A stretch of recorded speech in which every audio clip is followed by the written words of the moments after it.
2020 at 6 a.m., but was not allowed by a posted guard in the lobby to go to the central count area floor, the fourth floor, until 7 o'clock. Then I had to wait in line, present photo ID, sign in, and await instructions from the ballot processing counting leadership staff. Thus, I was not able to actually start observing until at least 7:30 a.m. I was excluded from at least the first full 30 minutes observing the ballot processing counting. And by the way, I was in the first group up the elevators, so nobody could observe, of the observers, could observe those first 30 minutes.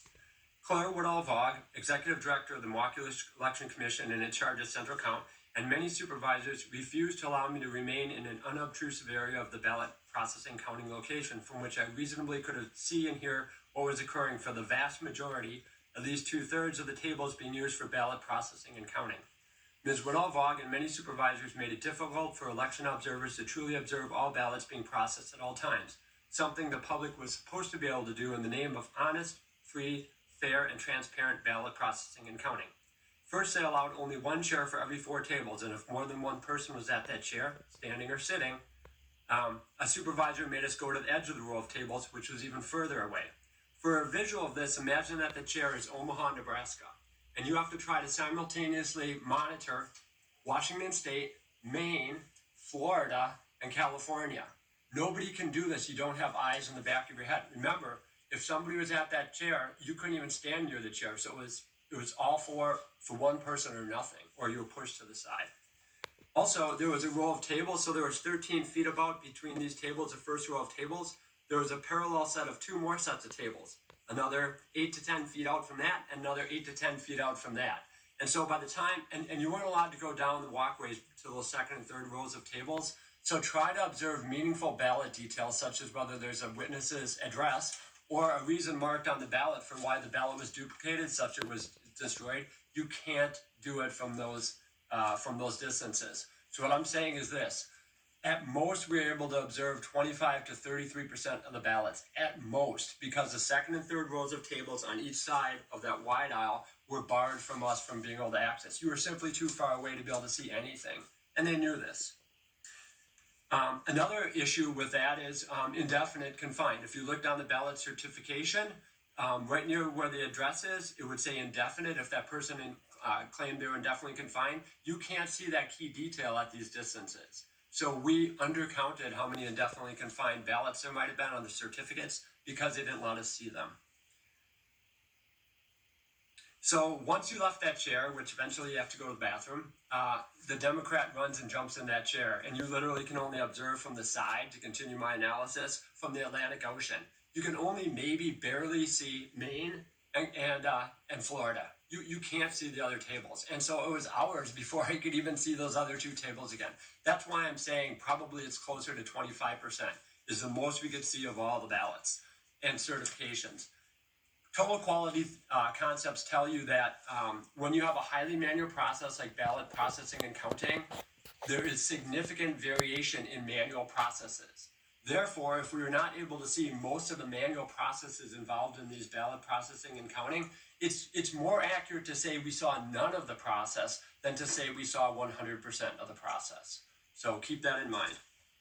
Only 15 total observers from each party or independents were allowed in central count per shift. This was way too low of a number to allow anything approaching full observation access to all the tables. At best, we could maybe only cover or observe 20 to 25% of all the tables, of all the total tables, many, many, many dozens, with 15 observers, again, at best. The small total number of observers from each party was also a huge and, I believe, illegal access restriction.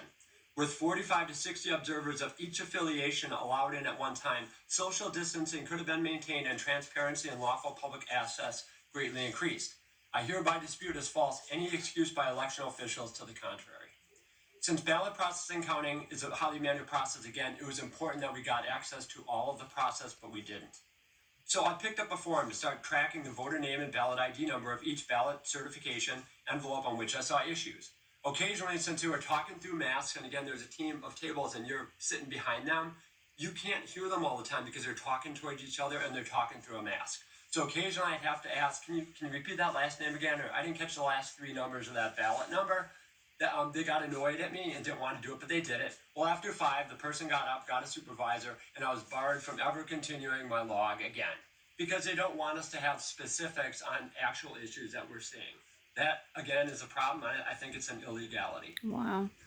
Overall, Ms. Woodall-Vaughn and the rest of her staff were demonstrably hostile, including raising their voices, dismissing every single objection we had, and so forth, to our questions and observing every interaction we had with them. They created a very hostile environment for re-election observers. Fairly early during first shift, Ms. Woodall-Vaughn twice made loud announcements to all people present that if ballot processors counters came across a ballot certification envelope with a missing address for the witness, they could go to the computer, look up the witness's address, and write it in. I immediately objected to this due to, among many valid other concerns, what about a witness with a very common name, such as John Smith? I was told by a supervisor that the worker could just assume it was the John Smith on the same street as the voter, or else the closest one to the voter's address. I said, what about if that John Smith lived across town? They didn't care. They were just going to put down the one that was convenient, and they didn't care that technically this is ballot tampering, and it's illegal in violation of both sections 6.87 subsection D and 6.87 subsection 9 of the Wisconsin statutes. So despite Dean Knutson's false testimony this morning, a formal complaint regarding this was formally filed with the Wisconsin Elections Commission by David Bolter on November 30th, 2 business weeks ago.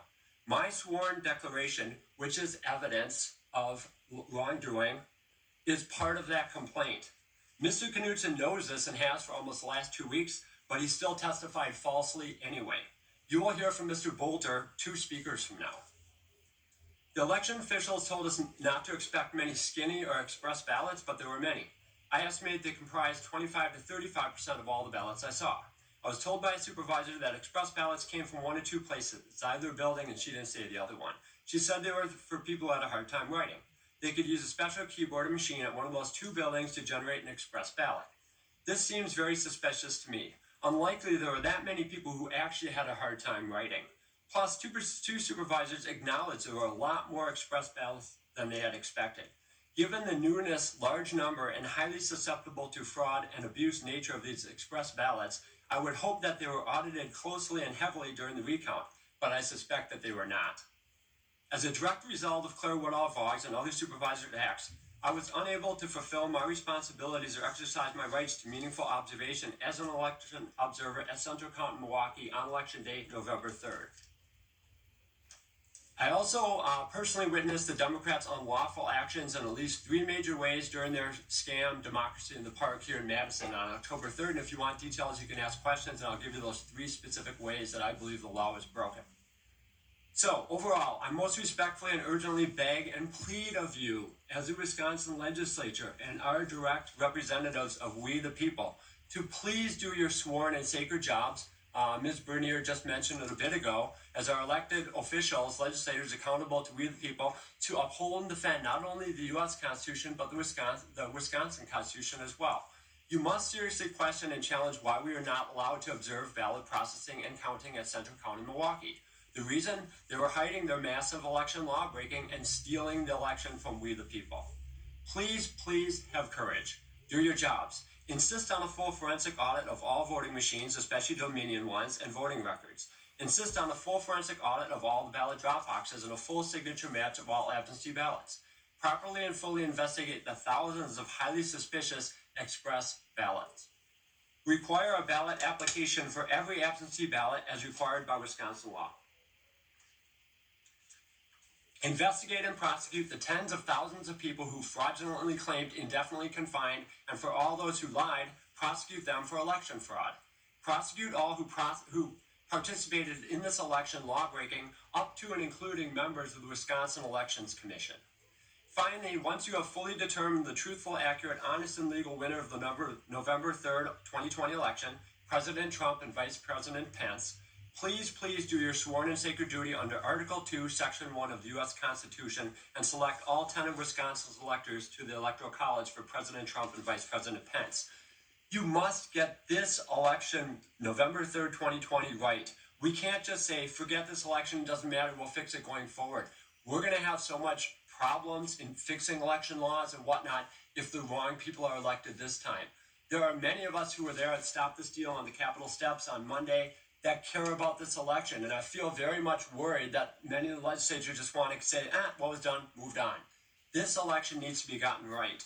or we're going to lose our precious paid for in blood for 231 years free USA Republic forever.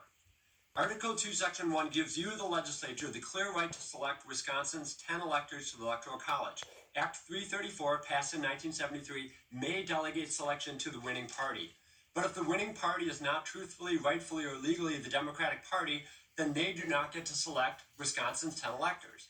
The legislature can and should then select all 10 electors for President Trump and Vice President Pence. According to relevant case law in 1892 and more recently in 2000, Bush versus Gore, a state's legislature can never abdicate its U.S. constitutional duty to select its electors, nor delegate such duty via statute, nor to any administrative agency. That is because this duty is specifically given to the state legislatures by Article 2, Section 1 of the U.S. Constitution, which has not changed. I am very concerned that some legislators may be searching for political cover to avoid standing up and doing the right thing.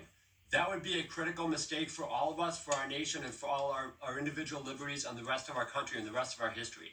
I'm asking you now, please, I'm begging you with you, please have the courage, do the right thing. You have the authority, duty, and power to select Wisconsin's 10 electors. Please stand up now for honest, fair, and legally conducted elections. Your state, your nation, and we the people need you now to get the November 3rd, 2020 election right. Please do the right thing. Everything is at stake with this election. Thank you. Very good. Our first question is going to come from Representative Mata. Thank you, Chairman. Mr. Williams, thank you for being here. Can you help me understand how we go about doing that? Does that require just a resolution, in your opinion? And then certainly we'll take it up at Ledge Council, but how would one go about doing that? Do you have an opinion on that? I think you could do a joint resolution that, after proper investigation, and I think this is a good step today, would allow you to make a determination that due to all of the irregularities, fraud, stealing, whatever you want to call it, cutting the corners, administrative liberties by the Wisconsin Election Commission, many of which I don't believe are authorized. No, I get the background for why one would want to do it. I'm asking how. So you're saying we simply do that with a resolution, is what you're saying? I'm saying that I believe that based on what you discover, that you cannot trust the current results of this election, and through a joint resolution, you can authorize the selection of the 10 electors for the Republican Party. We'll, Mr. Chairman, we ought to get an answer on what is our capabilities, and I know we've consistently come up with questions as to, can we do this or can't we do that? And I think there's a lot of us that are not attorneys that don't understand fully what we can or cannot do, or how we might go about doing that. I understand why one would want to do that. My question is, how would one want to do that if one would want to do that? And I don't think we have an answer on whether that's true. And no disrespect to Mr. Williams, whether he thinks that is statutorily available to us or not is not what I need is a better answer than that. Yeah, so perhaps we could take a look at Ledge Council's memo and then maybe expound upon that. Maybe their memo isn't completely specific enough, and maybe we can kind of look beyond that. But it kind of goes to Mr. Sortwell's question. I mean, and do we have the ability to get a preponderance of opinion or a preponderance of evidence from our attorney team rather than a single look at it? So again, no disrespect to a single attorney, but I think sometimes several set of eyes are better. And then the last point I would say, sir, is that time is of the essence. And so when might we be able to ascertain whether we have that ability or not? We will ask for a Ledge Council to review that memo and see if they agree or not agree. And I would ask for that as soon as possible. Thank you, sir. Let's go to Representative Circle. Sir, Mr. Chairman, I do have one suggestion if you'd indulge me for 30 seconds.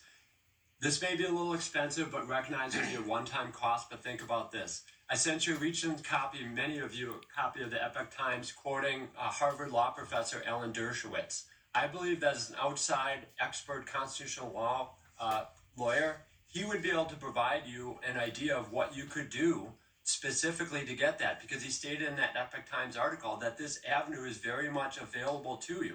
So why not pay the fee and get a true outside opinion? Just a thought.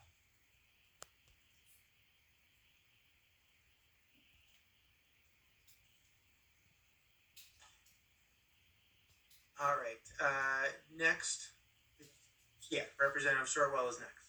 Thank you. Are you aware of the lesser magistrate doctrine? Okay. Because the lesser magistrate doctrine basically holds that when one level of government fails in its duty, then the other level of government is responsible then to uphold what the other one should have done in the first place. So you're aware that if one area fails, it then becomes incumbent on the other one to uphold that. Are you aware of this doctrine? I am. Okay. So when Ledge Council was talking earlier, did you hear any consideration of that long-standing American doctrine that was the foundation of the American Revolution?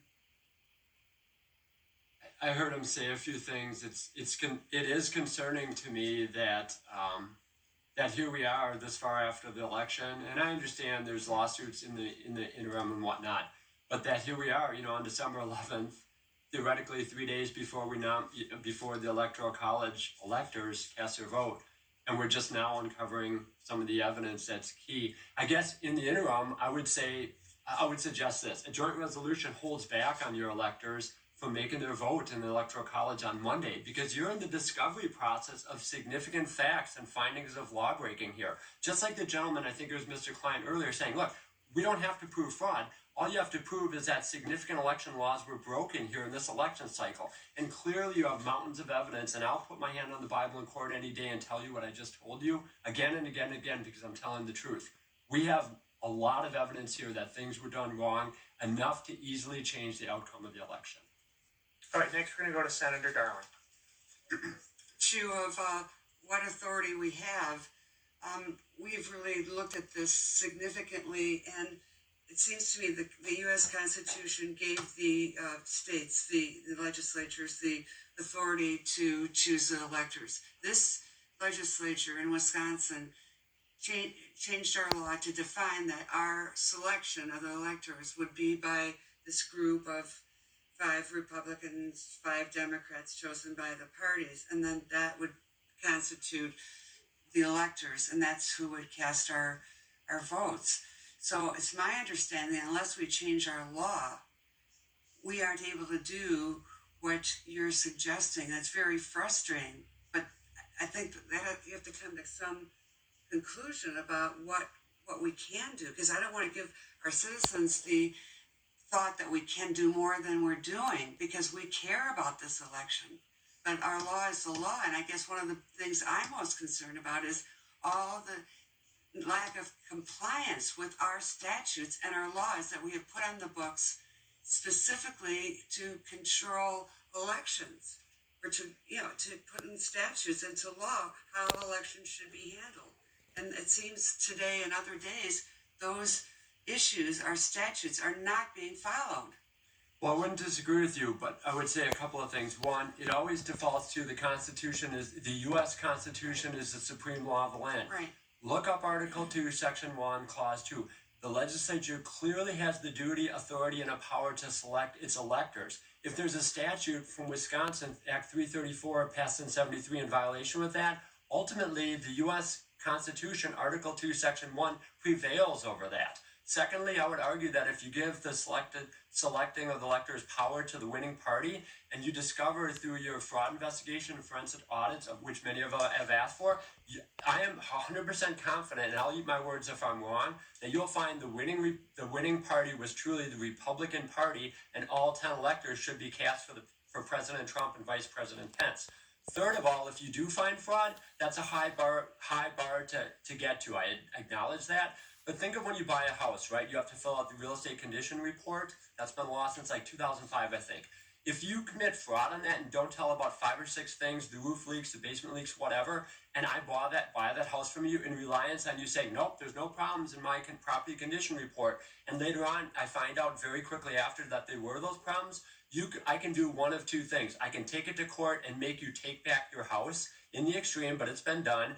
Or I can go ahead and get all those issues fixed that you fraudulently did not report to me, and charge you for all of those expenses. But in either event, the result is the same. Fraud sets aside my requirement to comply with that contract. In the same vein, I believe fraud would set aside any duty to delegate that power down to the winning party and take it back to the legislature, which you always have per the Supreme Law of Land, Article 2, Section 1 of the U.S. Constitution. All right, last question to Representative Mongo. So I apologize. I just have a bit of a preamble there. So I think to reiterate the question then, or restate the question that I asked just previously, Mr. Chairman, is then I would want clarification on what Mr. Williams just said, that if that set aside provision does exist. And then number two, to Senator Darling's point, Mr. Williams used the word may, that we may do this or may do that. And that's different than shall. So I'd be curious to know if Senator Darling's right, that we statutorily move that into a different place. But if it does say may, then that would give me some different context. But that wasn't my question. My question was, what I would also like to know, what I'd really like to know, and let me just make sure I get this phrasing correctly, is that I'd also like an answer on the Milwaukee Election Commission. By design, is there any language in there that, because of their very existence, would give them the authority to think in any way or act in any way to choose or pick Wisconsin election laws? Whose jurisdiction would supersede anything that a Milwaukee Election Commission themselves would dictate? I'm curious to know, if there's any way that they would erroneously think that their laws and their procedures would supersede our own. Are you speaking regarding the city or the county? Just to clarify things as best as I can for Ledge Council. I can only imagine they'll have to look something up for that. Yeah, I'll get additional details with you. Go ahead. The Milwaukee Election Commission, the Milwaukee County Election Commission, now works under the authority of the county clerk. Back in the day, they took it completely away from the county clerk. You may remember voting, I think you might have voted in favor of putting that back in under the county clerk. So the county clerk and all municipal clerks have to follow state election law. And so when there's an election law, it'll say the county clerk shall and the municipal clerk shall and the election commission. Got it. So they are not exempt from any law that pertains to municipal clerks or county clerks at all.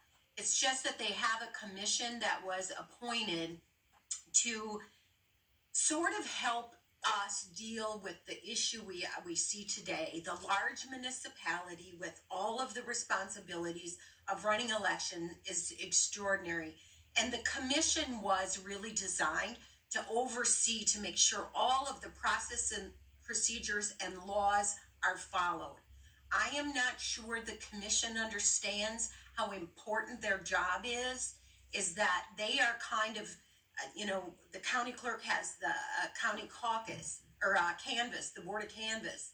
So it's a county clerk, a Democrat and a Republican board of canvass that makes sure that those election results are accurate. The election commissions in Milwaukee, and only Milwaukee, are to make sure that all of the processes and procedures and election laws are followed. And from what I gathered from the history behind it, and I don't know if Ledge Council can elaborate on it, but it's because it's the largest municipality with so many people, to make sure it's all done well. And I think they failed. Thank you, Senator, and your personal Amen. experience in that is really valuable to me. Thank you. All right, very good. We're going to go to our next witness, who is Paul Kramer.